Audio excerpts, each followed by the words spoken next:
नमस्कार दोस्तों,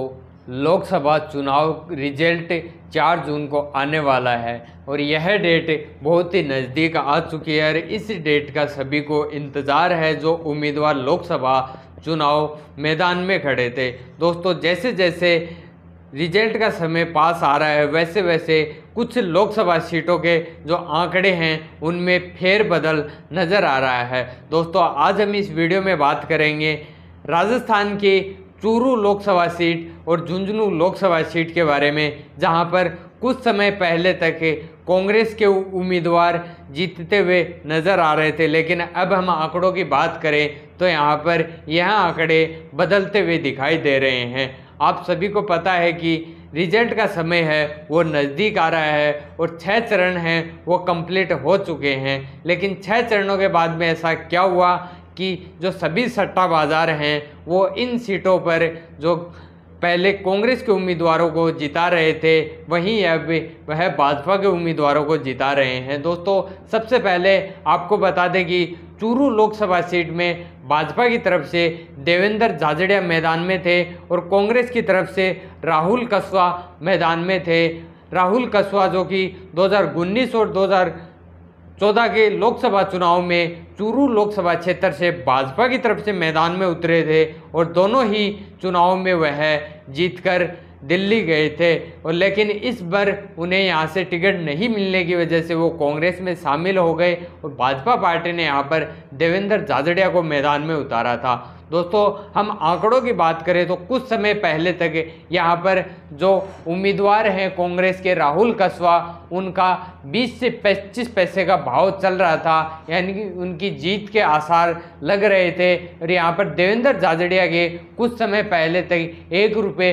45 पैसे का भाव चल रहा था, लेकिन जैसे ही छठा चरण कंप्लीट हुआ उसके बाद में जो नए आंकड़े सामने आए हैं उसमें यह आंकड़े बदलते हुए दिखाई दे रहे हैं। आपको बता दें कि नए आंकड़ों में भाजपा के जो देवेंद्र झाझड़िया हैं उनके 80 से 85 पैसे का भाव चल रहा है।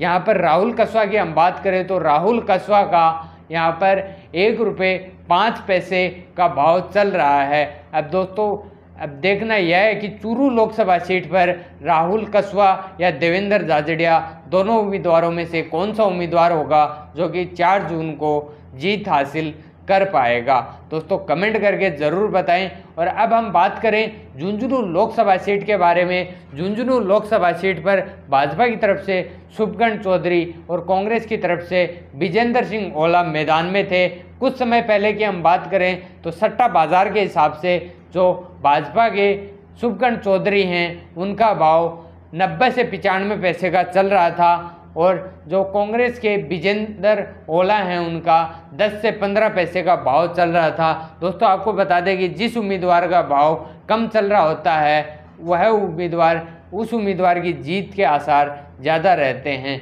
लेकिन इस बार जो छठा चरण कंप्लीट हुआ है उसके बाद में जो आंकड़े सामने आए हैं उन आंकड़ों में फेरबदल नज़र आ रहा है। झुंझुनू लोकसभा सीट के ऊपर भी यहाँ पर जो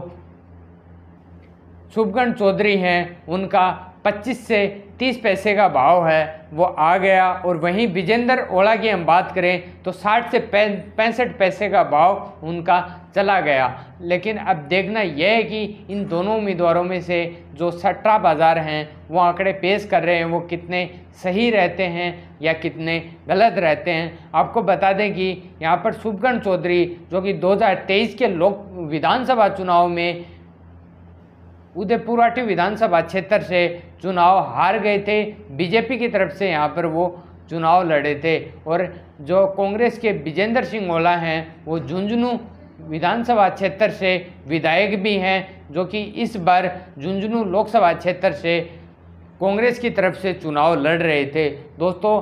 चूरू और झुंझुनू लोकसभा क्षेत्र में आप कमेंट करके बताएं कि भाजपा और कांग्रेस दोनों पार्टियों में से कौन से उम्मीदवार हैं जो कि जीत हासिल कर सकते हैं और आपके लोकसभा क्षेत्र में से कौन सी पार्टी जीत हासिल कर सकती है। अब हम बात करें कि 25 लोकसभा सीटों में से वैसे देखा जाए तो कुछ समय पहले तक जो सट्टा बाजार थे वो कांग्रेस पार्टी को 6 से 60 7 सीटें दे रहे थे, लेकिन वह घटकर अब 2 से 3 ही नज़र आ रही है। अब देखना यह है कि वो 2 से 3 सीटें कौन सी है जो कि